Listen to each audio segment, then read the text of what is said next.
March is National Nutrition Month, and we're focusing on the importance of making informed food choices and developing better eating habits. Today, we're talking about plant based diets and how adopting one can lower your risk and reduce symptoms of certain chronic diseases, including obesity, heart disease, diabetes, and more.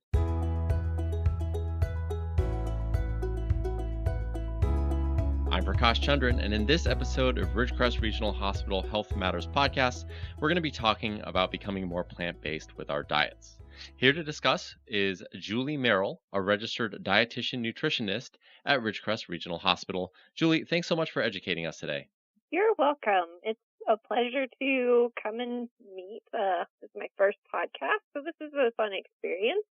This is going to be great, and I know our audience is excited to hear about this topic. I've been hearing so much about plant-based diets, and so I'd love to just start with learning a little bit about what that exactly means. Well, it is rather trending right now. The term plant-based is, I believe it's pretty new. One thing we can look at is comparing it to vegan diets. So a lot of people know a vegan diet means no animal products. That includes no dairy, no meat, no cheese. However, vegans also tend to focus on the diet changes because of ethical reasons. And plant-based diet will have a lot of overlap. Strictly speaking, it's only food originating from plants, so none of the meat, dairy, or cheese that I mentioned from before. But what I really like about it is it's called plant-based. And so even if your foundation of the diet is from plants, you can still incorporate the other things and not be strictly traditionally vegan, but have lots of plants in your diet and just focus on having that in to make it more flexible for you. Yeah, that's interesting. I always thought that being a vegan meant that you were plant-based, but it sounds like what you're saying is there are slight differences. So even though there's overlap, you're saying that maybe vegan is a little bit more strict. Can you talk a little bit more about those details? So, for example, some vegans will actually avoid honey as an example because even though honey is not an animal product itself, it is a byproduct of using animals because the bees are sort of used as farms, and then the honey is the byproduct, and we take the honey from the bees. So some vegans actually don't even eat honey.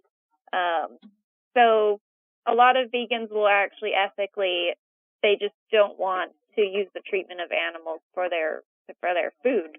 So that's, I would say, the major difference. Plant-based is really just focusing on the food benefits that you want to eat, and a vegan might have a more ethical twist to it.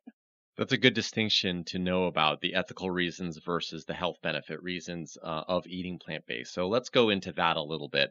How does eating a plant based diet reduce the risk of chronic disease, as we talked about at the top of the episode? So there are lots of reasons that incorporating more plants into your diet is a good thing.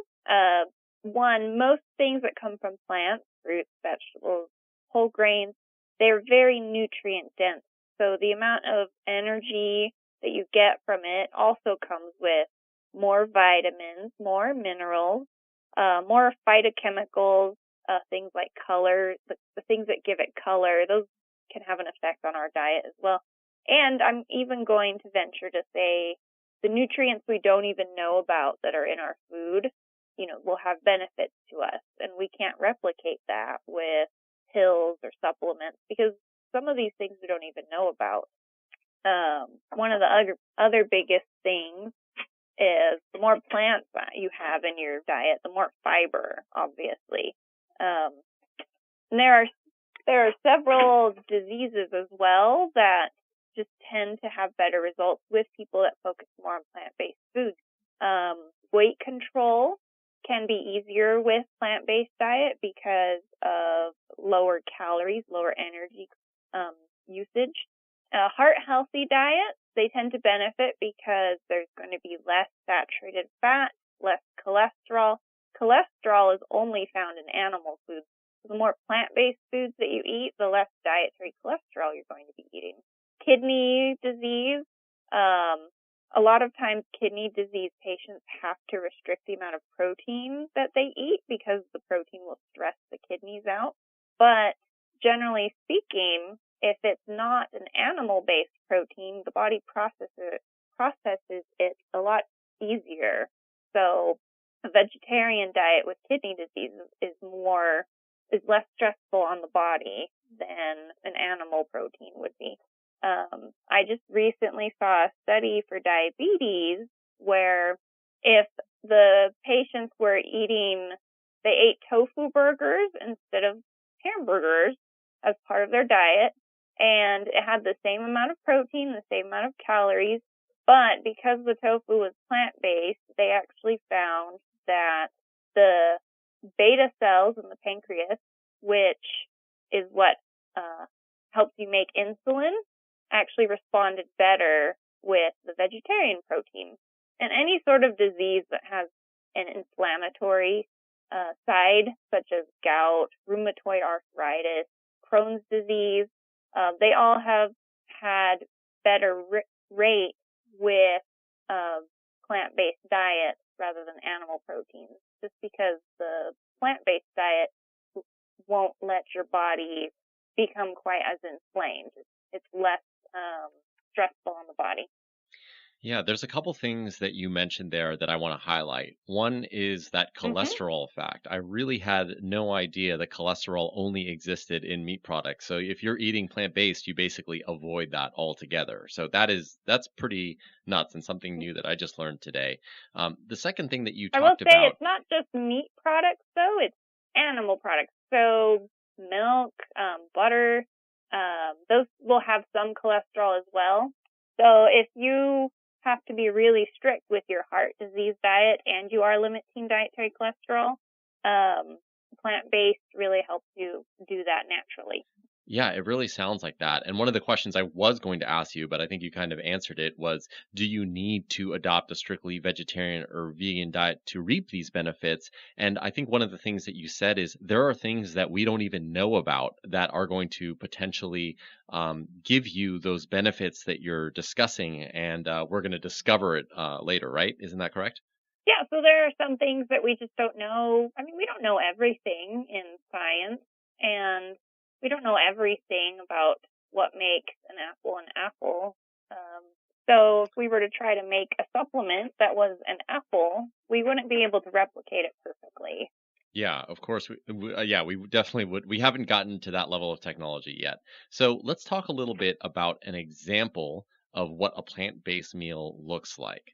So anything that's a plant-based meal, you can first think of if you put your plate out in front of you, you can have a quarter of your plate vegetables, a quarter of it be fruit, 1/4 of it would be whole grains, and then the last quarter is our protein section.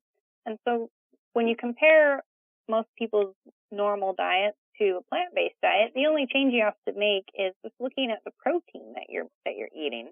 So instead of incorporating chicken into your meal, you can try doing chickpeas instead. So really small changes can make the big difference with making a meal plant-based or not. Can you really get the same amount of protein with, say, chickpeas or other beans that you can from a slice of chicken? So the level of protein is going to be different.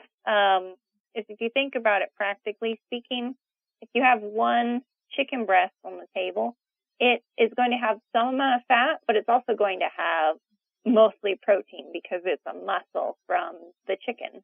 Whereas a chickpea, it has protein in it and amino acids, but it also has starch because that's just the nature of plants. The good news is most of the American diet actually has more protein than is necessary for an average person, just because our American culture and society is so meat-based. So, yeah, that's interesting to hear that you can still get some protein out of the things like kidney beans and chickpeas, even though it does have some of those other things just based on being a plant. I'm curious as to how or what are easy ways that people can start incorporating a plant-based diet into their lifestyle. So one thing that to start with is just take a look at how many fruits and vegetables you're already eating, because for a lot of people, we're not eating enough. So by simply including more fruits and vegetables, you're already increasing the plant foundation of your diet. So one, just look at the fruit and vegetables you're eating and try to eat some at every meal. That's just a simple one there. If you make half your plate fruits and vegetables, then you'll know that half of what you're eating is going to be plant-based for sure. The other thing to look at would be take a look at what recipes you have at home and just start using smaller amounts of meat. Do you really need an entire pound of meat when you're making dinner? Could it do half a pound of meat? And by just doing that, you can do less of the animal product and more of the tomato sauce, for example. Some people can make a game out of it, and when you're doing your meal planning, just choose meatless Mondays. So just trying new things once a week can help you get more plant-based foods.